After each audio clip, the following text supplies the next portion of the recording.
My beagle are scared of every noise. What to do?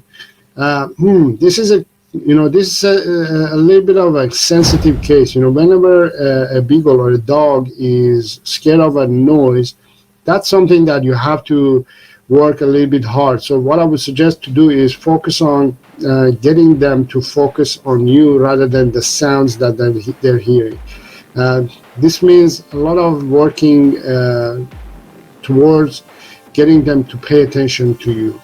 That's going to be a long-term commitment and long-term training. If a dog is scared of a noise or something, you have to work on it for a while. So, for example, I'll give you my personal experience. My new puppy, Annie, she was scared of noises as well. So, especially, for example, if I turned on the vacuum cleaner, she would panic and she would run away.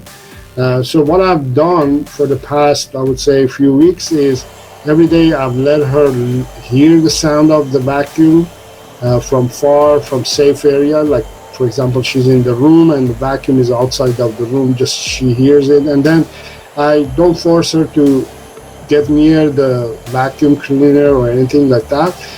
I just let her decide what to do. And after a few weeks, especially that I'm working with her, I'm training with her, she started trusting me and getting closer and closer to the vacuum, to the point that now I can vacuum right in front of her and she doesn't mind it. So it took me, I would say, a few weeks. That's me.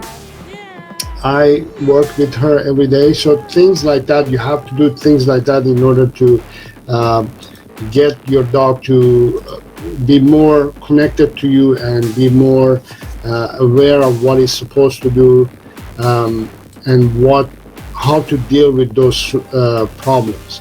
Most of the time what happens is they just don't know what to do in cases like that. When there's, for example, loud noise, they get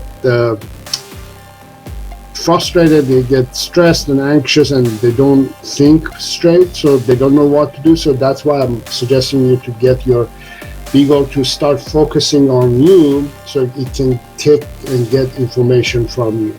That would be my suggestion.